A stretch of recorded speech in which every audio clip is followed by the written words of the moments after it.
Hello and welcome to Different Leaf, a show for new and experienced cannabis consumers. I'm Brit Smith. Because cannabis is still illegal at the federal level, the kind of thorough medical research that patients want to see to know exactly what products to take is still a long way off. That means that much of what medical marijuana patients learn today about how to use pot for their own ailments actually comes from expensive rounds of self-experimentation and anecdotal evidence shared by others who do find relief from certain products. The offerings in medical marijuana in the US are also pretty specific to where you're located. So if you hear about a certain strain that, say, is really good for pain or appetite, it's also possible that it won't be available in your state because there's no crossing state lines allowed. So apart from buying thousands of dollars worth of cannabis products in your area and trying them all to see what works best, how can medical cannabis patients identify the right products, strains, and methods of ingestion for their medical troubles? This episode, we're going to learn about a new app called Tetragram, which helps medical marijuana patients identify the kinds of cannabis products that would work best for them. Our guest today is entrepreneur Otha Smith III, founder of the Tetragram app. Otha started using cannabis as a medicine back in 2006 after he was in a serious car crash that almost left him dead. He found that trying to figure out what kind of weed to use, how to use it, and when to use it was not so easy for a novice patient. So he developed the Tetragram app, which offers a diary feature to help other medical marijuana patients track what their experiences are when they use certain products, and it allows patients to share with each other what they found works for them, building a community of anecdotal experiences, which, in lieu of extensive medical research, is really helping others learn how to effectively use medical marijuana. We'll be right back to talk with Otha Smith III about the Tetragram app.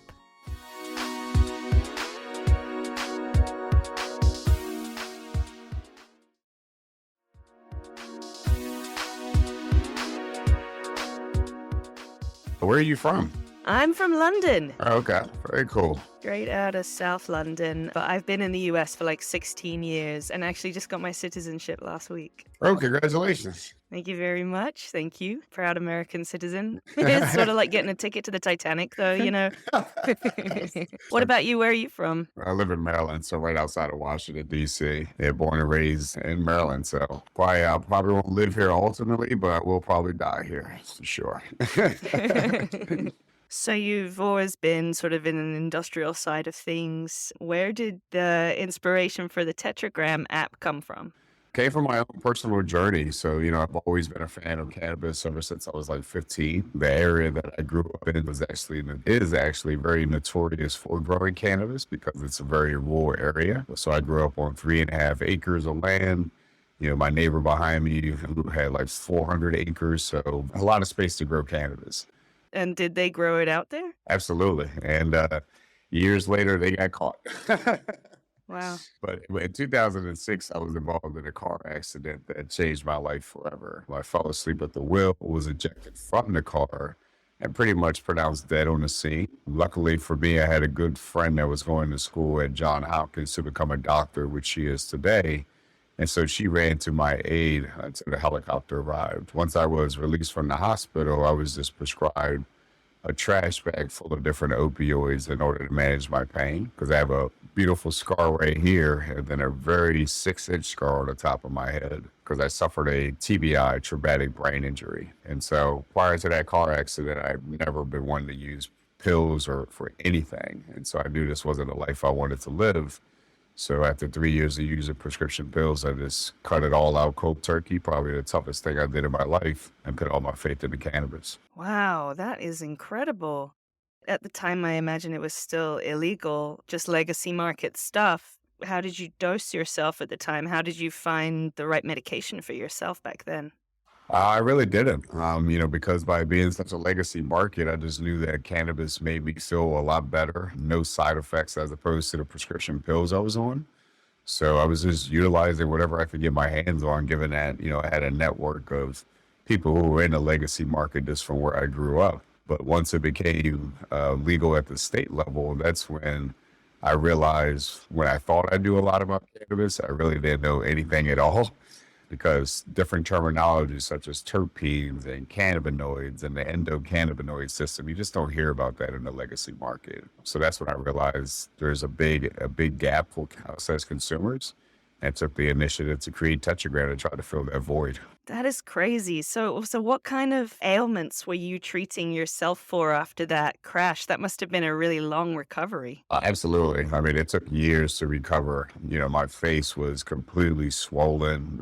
The color was completely changed. So that took 6 months alone. I had road rash on my back that lasted another 6, 7 months. So it was really challenging, a really challenging process. But suffering a TBI, a lot of things changed. So like one thing that became very apparent is that I became very paranoid and anxious all the time. And it's just due to the blow that the blade took to the head. Another thing was, I developed a hypohidrosis. So now anytime that it's really hot, I sweat profusely. Anytime that it's really cold, I just can't regulate my body temperature as much anymore. And cannabis has helped out a lot with that as well. Wow. So after becoming a medical marijuana patient, what did you do when it was on the legal side of things? How did you find the medical marijuana market when you first started consuming for medical reasons on the legal side? Yeah, so living here in Maryland, once it became legal from a medicinal standpoint, fortunate enough for me, there was a dispensary that was open 5 minutes from my house. I mean, I literally could have rode my bike there.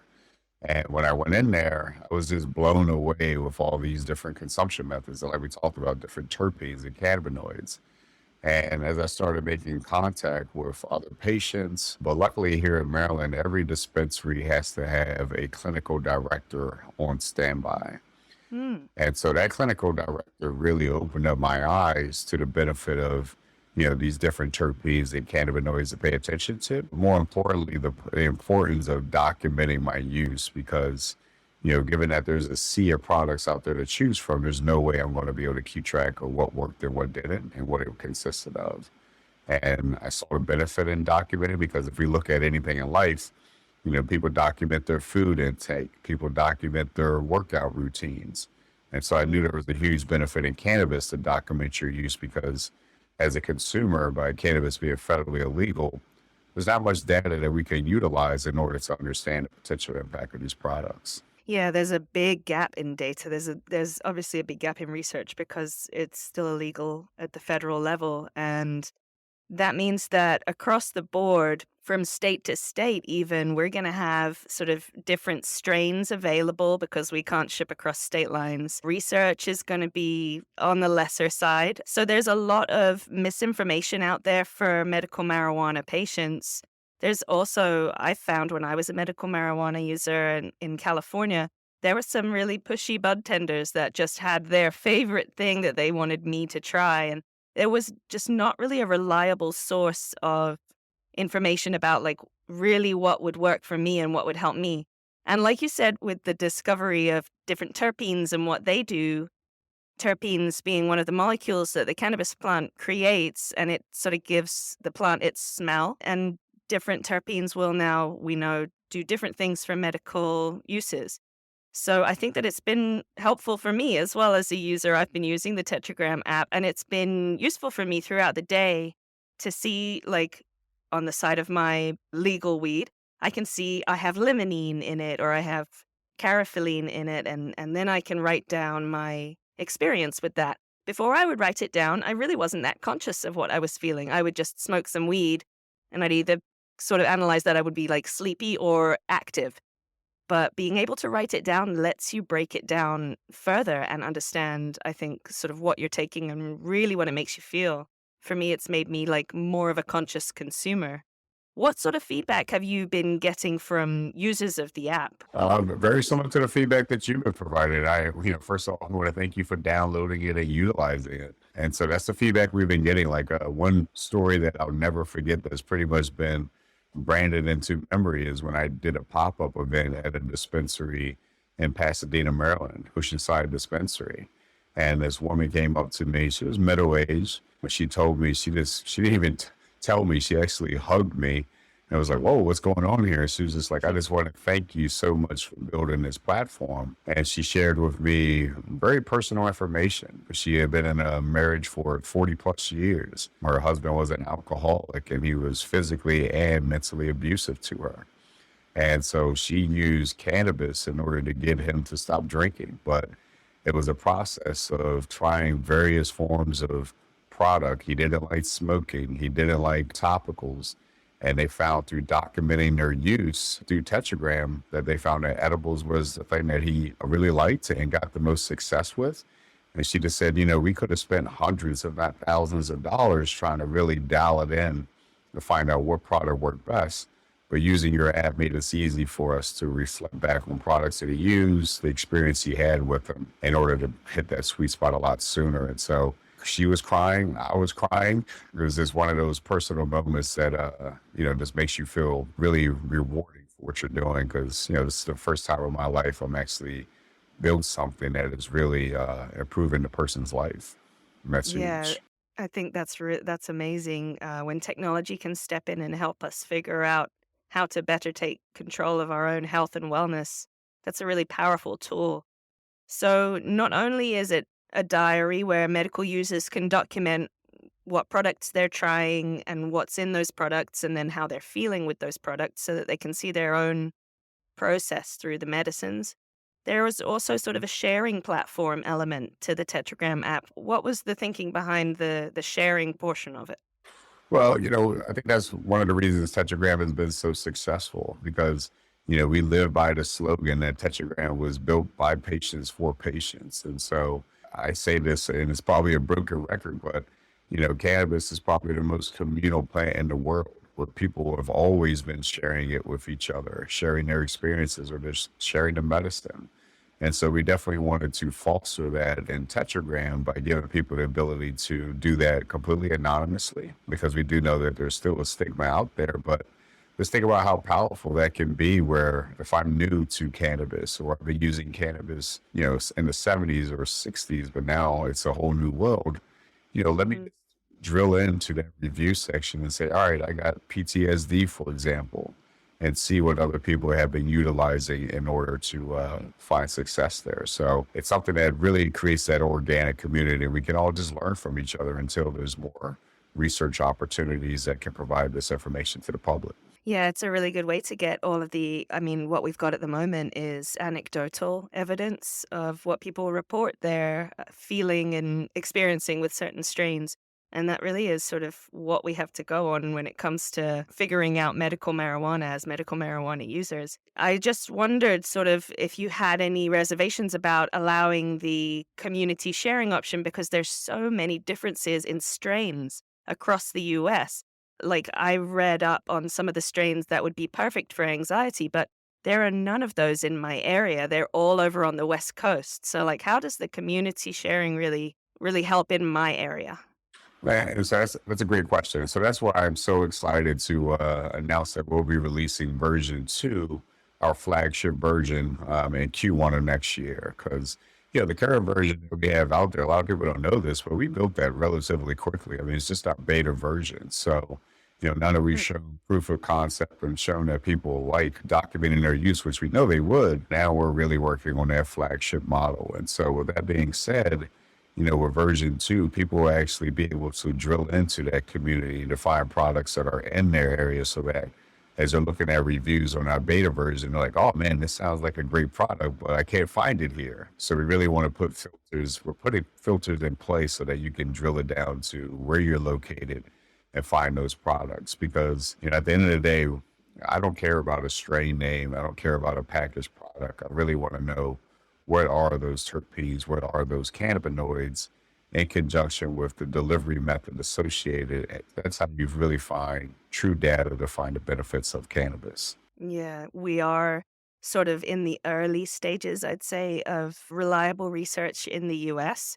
But it seems like a platform like yours could be a location for potential research data. Is there anything in the future that you might collaborate with to use some of the data that you're collecting? Oh, absolutely. I mean, we've been fortunate enough with Tetragram, taking off and being widely successful as it has been that, We've been involved in two research projects thus far. One is with the College of New Jersey and CERI, which is short for Cannabis Education Research Institute. And so on June 1st of this year, with those partnerships, we actually put a survey out there so that we can gather data about people's consumption method, what they're using cannabis for, how much they're spending on average on cannabis, a number of questions that we ask in order to gather some really insightful data. Another research project that we kicked off in July, I was really excited about because this is really the first of its kind. And we did this with Dr. Marian McNabb out of Massachusetts and a Cannabis Center of Excellence. And so with this program, it's 450 veterans are eligible to participate. And this the reason why it's first of its kind, because we're actually providing them with the medicine. So we're working directly with Gibby's Garden, which again is a cultivator out of Massachusetts, and they're providing the veterans with these various products, and then they're utilizing our application to document the effectiveness of those products in treating those conditions. Yeah, so we look at it, when I was building Tetragram, I really wanted to build a utility that not only gathered anecdotal evidence from consumers, but also have a research arm to really show the power of the data we can collect. It's awesome. And Dr. McNabb is a good friend of the show. So shout out to Cannabis Center of Excellence.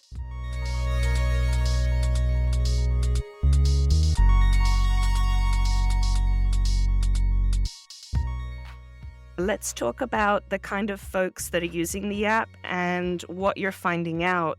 I know that there's a strict policy on privacy here, so we don't want to locate anybody or name anybody, but can we talk about sort of what most of the consumers are using, what they're using it for, what are the most common ailments, those kinds of things?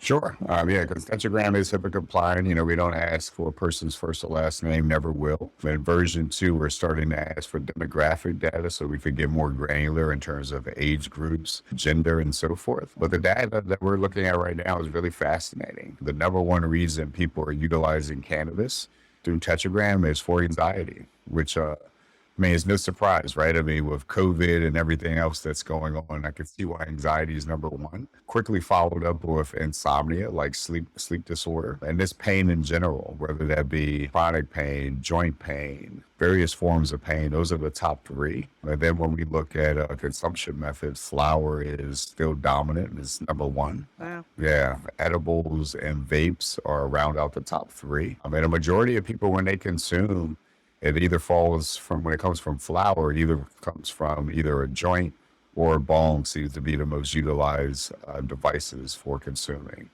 So really fascinating data. And overall, people are finding anywhere, out of a 5-star rating, both ratings fall between that 3 to 4, where people are seeing significant improvement by utilizing cannabis. It's great to hear that folks are finding it's relieving for them. I'm surprised that there's so much smoking. I know that when you go to a medical marijuana doctor and they give you your card, in my experience, one of the main things they've told me is stop smoking, start vaping if you can if you want bud over oil, and you still like to inhale, try and get one of the many machines out there that lets you vape bud. So I'm surprised that not more people have switched over from smoking. Yeah, the reason for that is because it's the most instant relief, right? Where you smoke 30 minutes and you're going to feel an effect. Vaporizers is very popular too, but when it comes to vape pens, a lot of people are utilizing those, especially during the COVID era, because a lot of people are at home and they have small children. So, as we all know, cannabis has a very distinct smell. So you want to be as discreet as possible, which is why vaping and edibles has really picked up too. Edibles is by far the most dominant form factor when it comes to people with sleep issues, just because even though it takes longer to onset, the lasting of that medicine is much longer than, and smoking is, where smoking is 3 to 5 hours, where edibles can be, 8 to 10, depending upon the amount. Yeah, and if you get some different types of edibles, they can actually onset really quickly. So there are some out here now that will be really fast acting, like they'll kick in about 20 minutes and you'll still have that 8-hour-long effect. So edibles is a great option for a lot of folks, especially those that are looking for pain, because I find that edibles, they give you more of a body high. Yeah, absolutely. Yeah, that's something I learned through my exploration. Like edibles, we do not get along.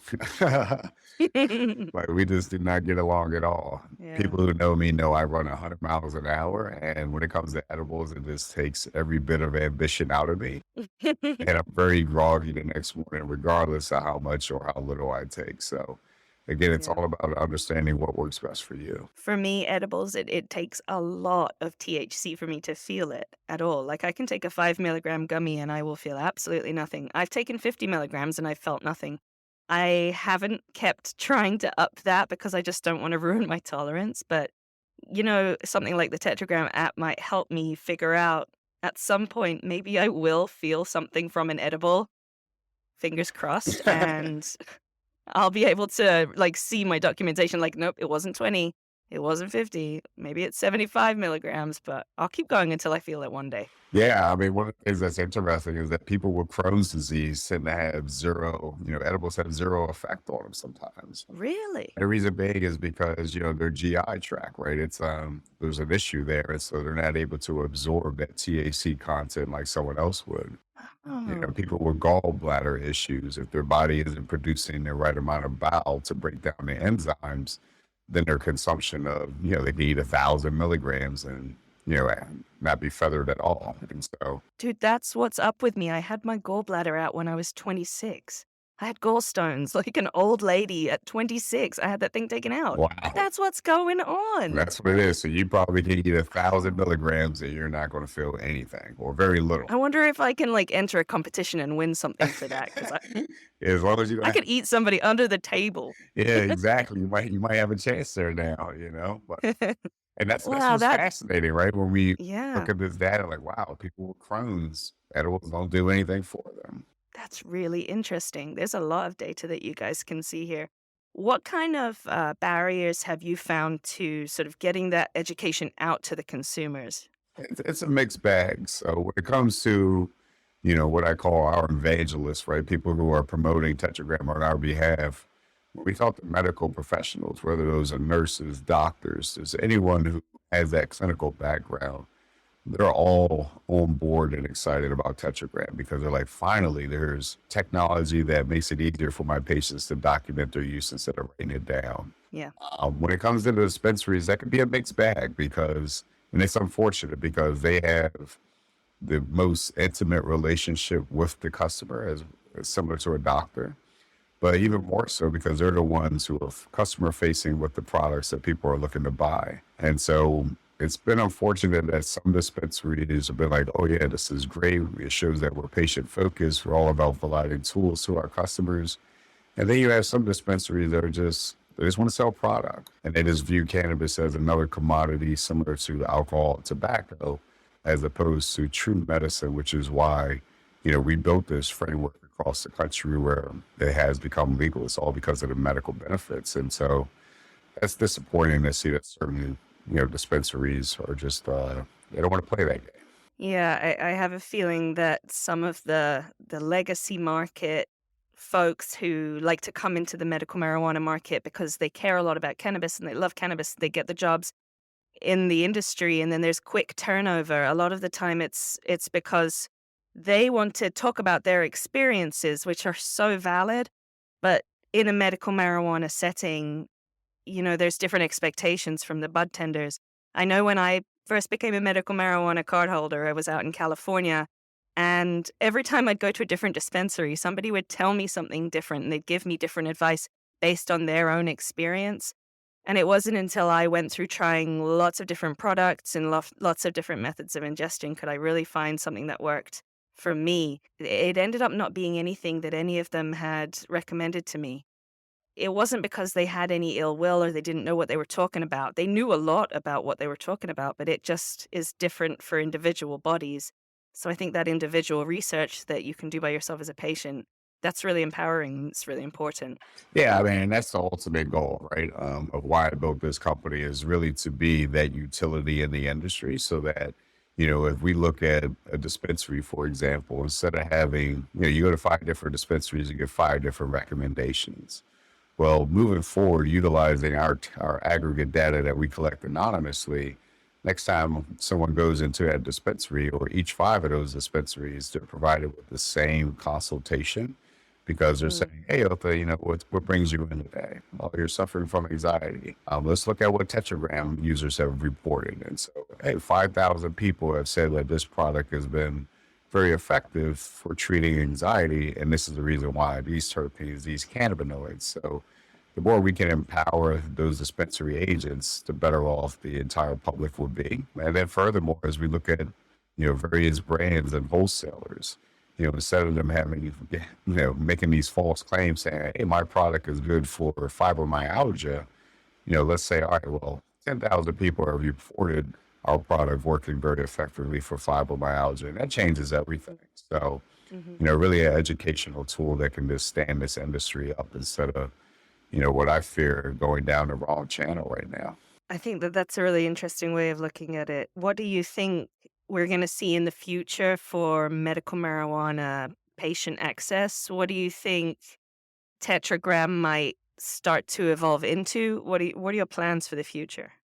My plans for the future is really to get to a point where cannabis is personalized medicine, which I truly think it is, since we each have our own endocannabinoid system.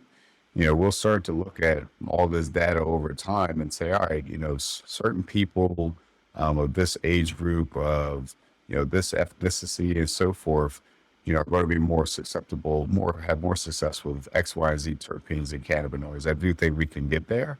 There's some really great work being done by like Lynn May with Endocanna, Teresa Jackson with We Decode, which, I'm excited to work with those two, because they're actually taking DNA sequencing. So as someone swabs their mouth, that DNA gets sent off to a lab, the scientists analyze it, and then they tell you which terpenes and cannabinoids might be more impactful for you.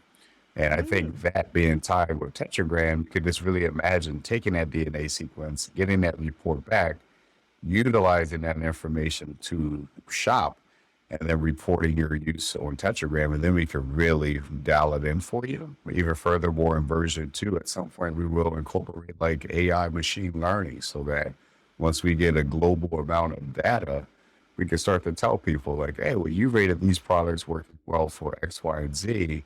These are other products that match that profile.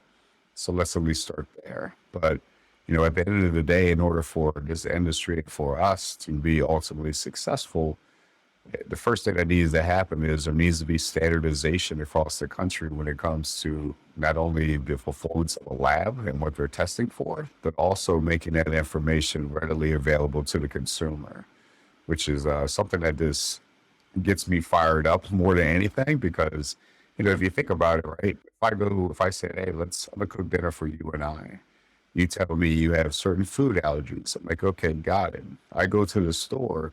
If I don't have the ability to read the nutritional facts on each product, I might potentially get you sick. And that's what's happening in cannabis today, where, not everyone is being provided with the full history of that product.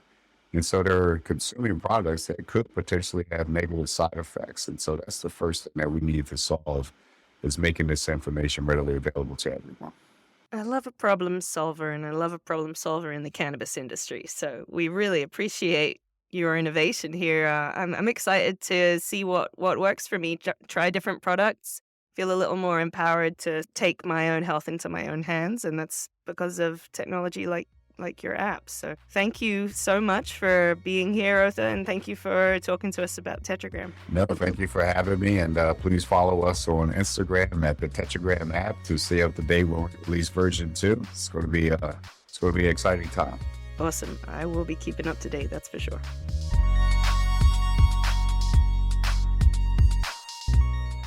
A huge thanks to our guest today, Otha Smith III, founder of Tetragram.